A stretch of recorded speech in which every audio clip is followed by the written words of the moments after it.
Hello, ladies and gentlemen, and welcome back to Prospect Charter School's Algebra 2 class. This is going to be Section 2.1, Solving Linear Equations and Inequalities. So let's go ahead and write that down. Solving linear equations and inequalities.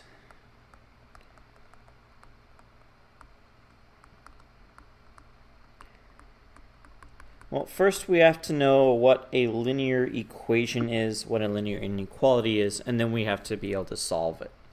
So here we go in beginning with that. We're going to start with our definitions. So an equation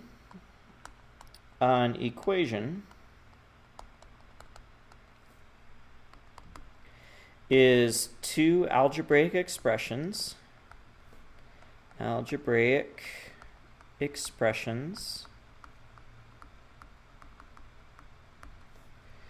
that are compared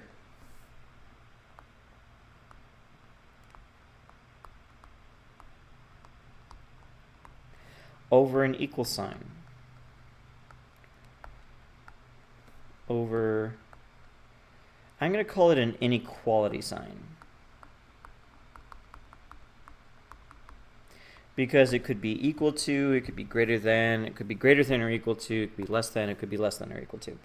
But an equation is two algebraic expressions that are compared over an inequality sign.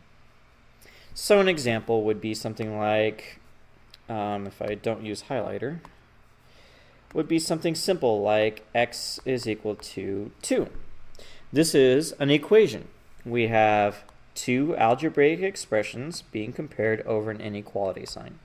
Very basic one. But some are more complicated. For an example, 2x minus 4 is equal to 12.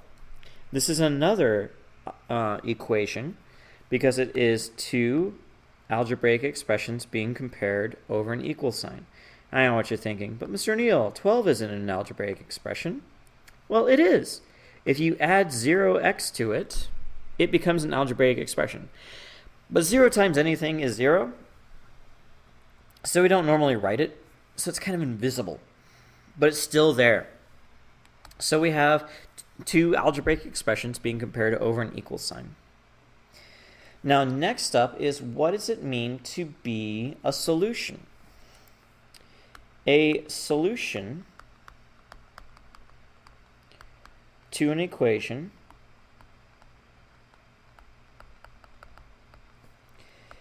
is a number or set of numbers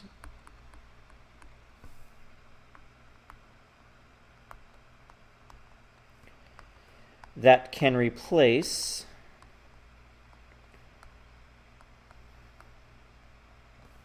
the variables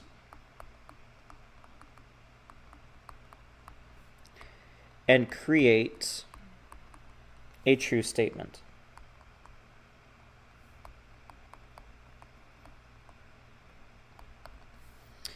For example, let's use the one that we used earlier, 2x minus 4 is equal to 12, and we are told to find the solution. Well, to find the solution, we would have to solve for x. So to solve for x, add 4 to both sides, and we now have 2x is equal to 16. Divide both sides by 2, and we get x is equal to 8. Now, 8 is the apparent solution. It isn't necessarily the solution to this. To find the exact solution, we have to double check it. To double check it, we need to, of course, plug it in and see if it works. So let's do that. Let's plug it in and see if it works. We'd have 2 times 8 minus 4 being set equal to 12. 2 times 8 is 16. So now we have 16 minus 4 is equal to 12. And then 16 minus 4 is 12, so we have 12 is equal to 12, which is a true statement. Therefore, 8 is a solution to this particular equation. And now we have linear equations. So what does it mean to be linear? Linear, of course, means line. So a linear equation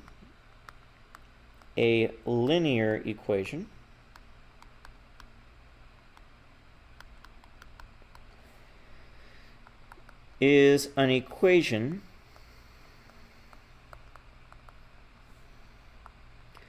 where the power of every exponent on a variable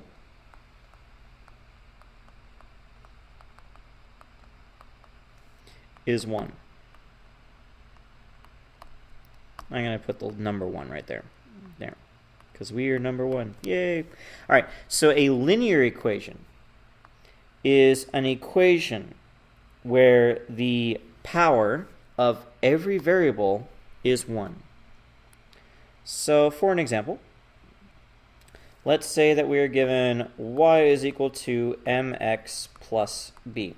Where are the variables? Well, the variables are y and x. What is the power of each variable? Well, the power of each variable is 1. So this would be a linear equation. But what about y is equal to x squared minus 4? Well, this one is nonlinear because one of our variables has an exponent that is not 1. Now, what about z is equal to 4x minus 3y plus 21 q minus 47, pick another letter, k. Okay, there.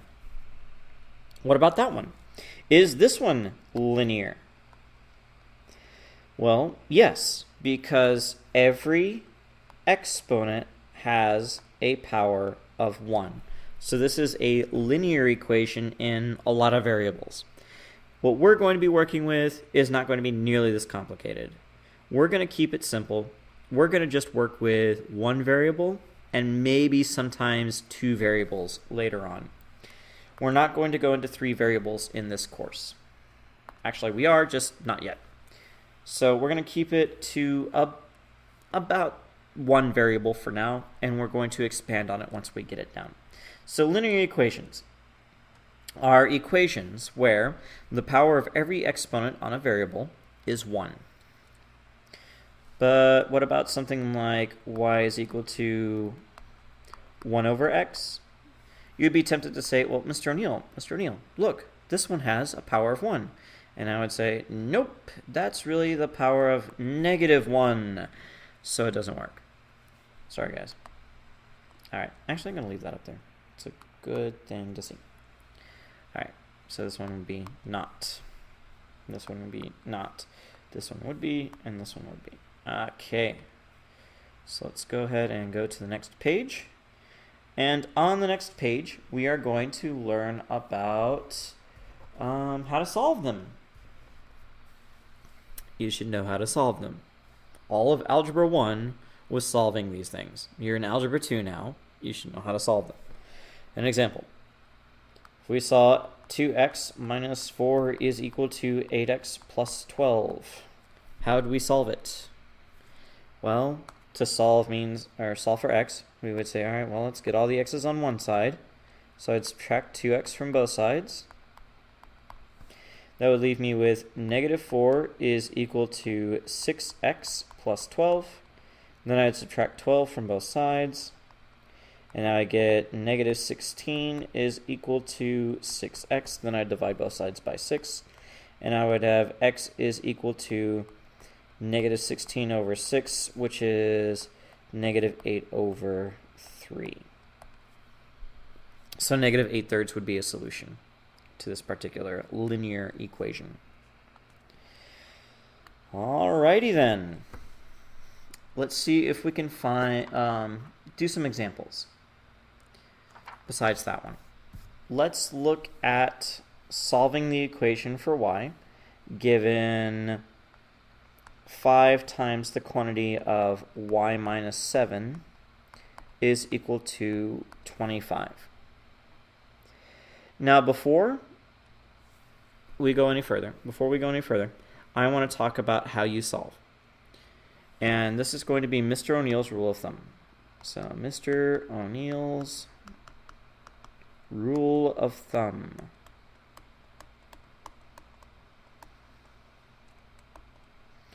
If I can spell thumb. There we go. Mr. O'Neill's rule of thumb is this. To get rid of addition, you add. To get rid of multiplication, you multiply. To get rid of exponents,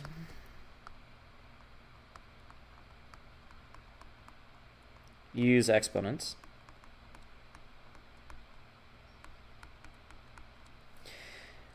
Etc., etc., etc.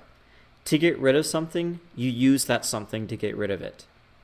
The other thing is, when we are solving, we use the reverse order of operations. Our order of operations is usually gemma. But when we are solving, we want to go in the opposite direction. So we would have ameg. So solving order of operations, you want to get everything into its simplest form first. So you kind of go gemma first, and then you do ameg. But when you're solving, you're really doing just the reverse order of operations. You do addition before you get rid of the addition, before you get rid of the multiplication, before you get rid of the exponent, before you get rid of the grouping symbols. Okay? So let's look at this one. First things first is we do the gemma portion of it. We do our order of operations to make it as simple as we possibly can. So I do 5 times y and then 5 times negative 7. That would give me 5y minus 35 is equal to 25. Then I need to do the reverse order of operations and get rid of the addition first. So I would add 35 to both sides. And that would get me, let's see, that's 60. And then I would have 5y is equal to 60. And then I would multiply both sides by 1/5 to get rid of the multiplication. In which case the 5's cancel on the left. I'm left with y. And then on the right I have 60 divided by 5, which is 12.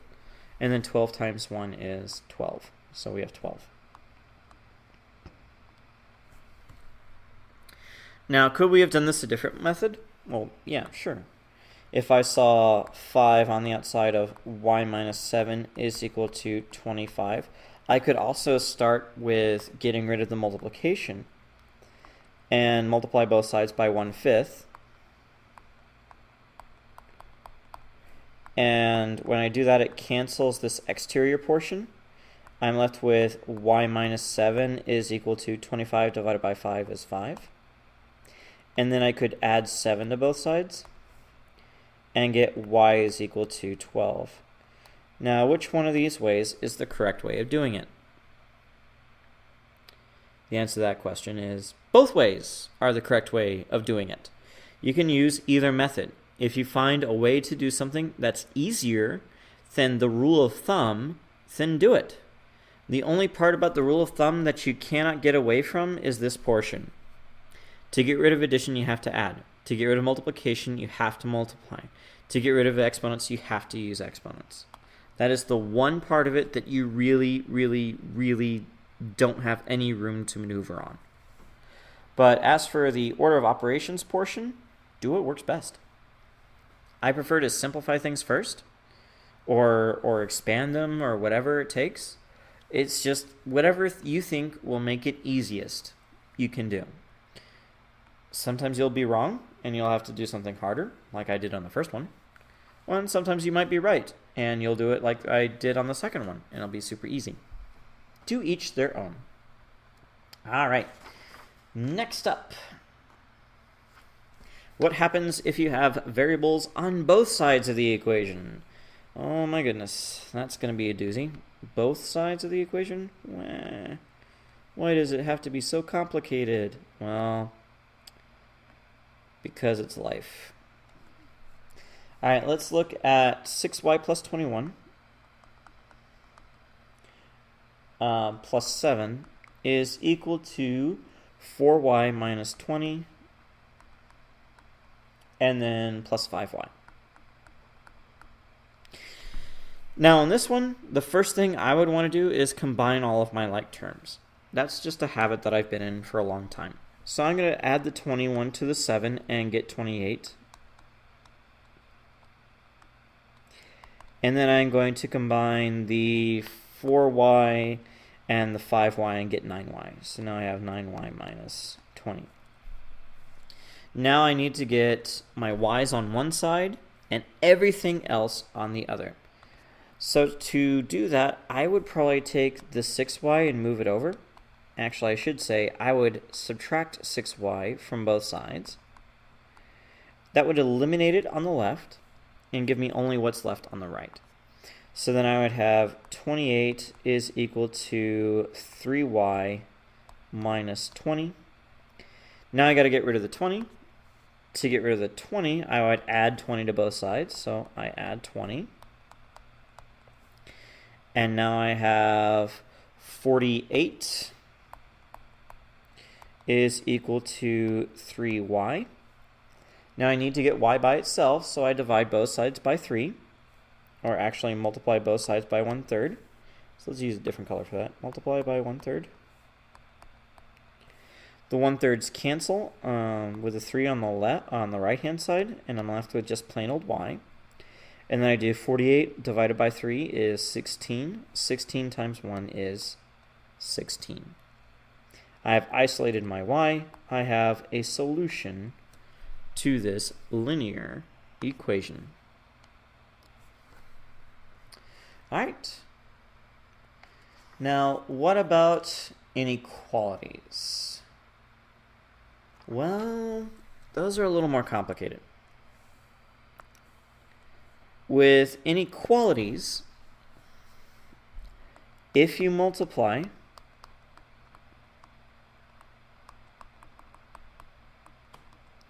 by a negative number, then the sign flips.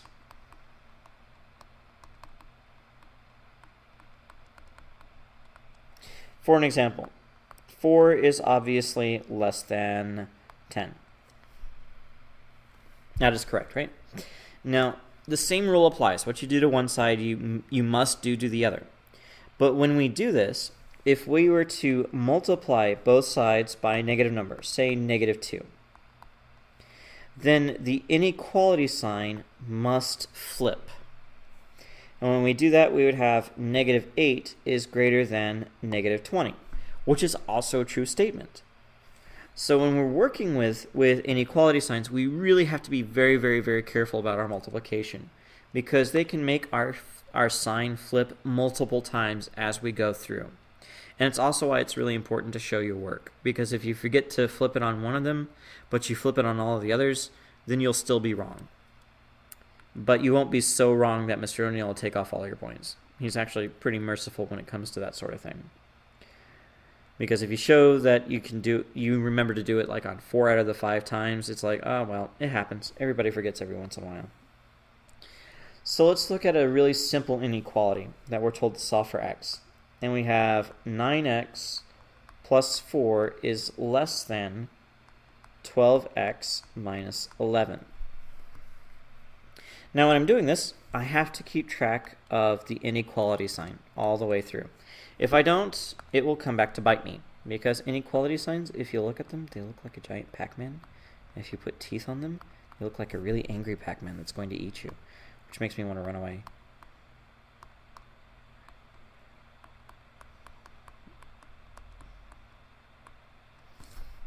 Anyway, so let's go ahead and work with this one. On this one, as I said, I've made a habit of putting all of the x's on one side where they're positive, because of the problem with multiplying by a negative sign. But in this case, I'm going to go against that rule. I'm going to start by subtracting 12x from both sides, so that I can have my x on the left. And when I do that, let's see, 9 minus 12, which is more like 12 minus 9 is negative 3. So I have negative 3x plus 4 is less than negative 11.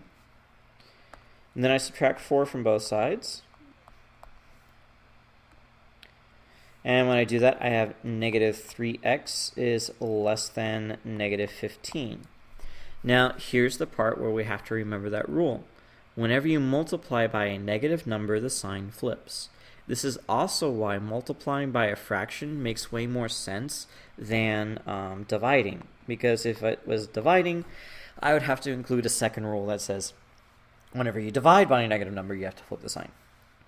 So I'm going to multiply both sides by negative 1/3. When I do that, my inequality sign flips. And then I can do the arithmetic. Negative 1/3 times negative 3 is positive 1, so I'm left with x. And on the other side, a negative times a negative is a positive. 15 divided by 3 is 5, times 1 is 5. So I would have the solution set of x is greater than 5. Now when we do these, we might be told to graph them on a number line. So if I was to graph this on a number line, the first thing I would need to do is draw a semi-straight line and pretend it's a number line. Please pretend that this line is straight. And then in the middle, we'll have a little tick mark, and that will be our origin point. In this case, I'm going to make that origin point 5. Like, but Mr. O'Neill, your origin point is supposed to be 0. And I'm going to tell you, no, it's my number line. I can make it any way I want to, as long as I follow the right rules. Now, underneath this, you'll notice that we don't have a bar. Now, if you guys have ever been hit by a bar, you know they're pretty darn solid. But if you've ever been hit by a bar of air, you're kind of like, what was that? Don't feel anything, right? So it's not very solid. So when we see this sign and there's no bar underneath, it's not going to be a solid point. It's going to be an open circle. And then from there, we need to do a test point. We need to find out which way it's going to go. Does it go to the right or does it go to the left?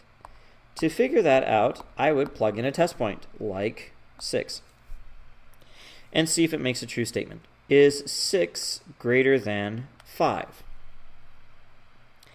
It makes a true statement. 6 is bigger than 5. So if true, go through. If false, flee.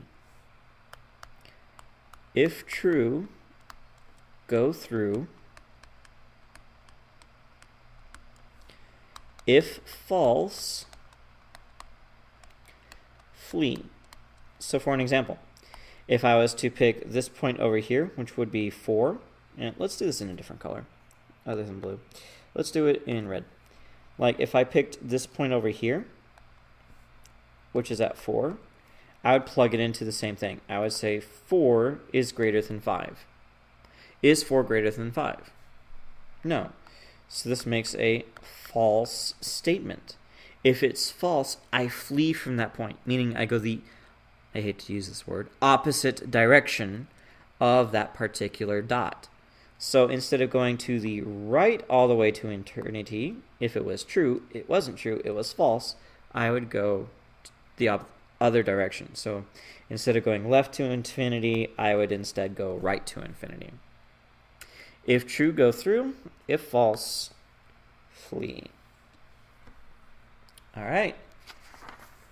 And that, ladies and gentlemen, is the entirety of our lesson for today. Let's go ahead and jump straight into your favorite part, which is the homework.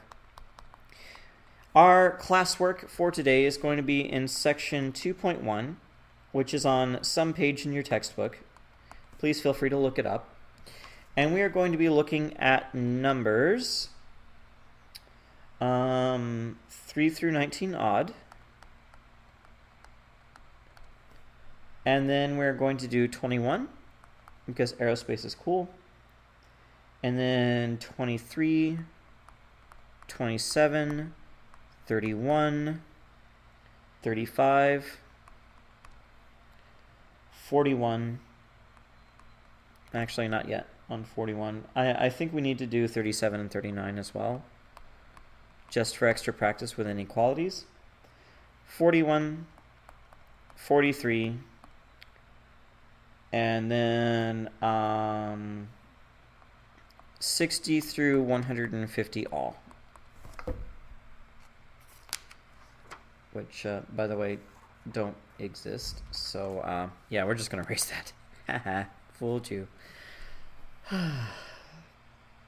There's your assignment. Good luck and have fun.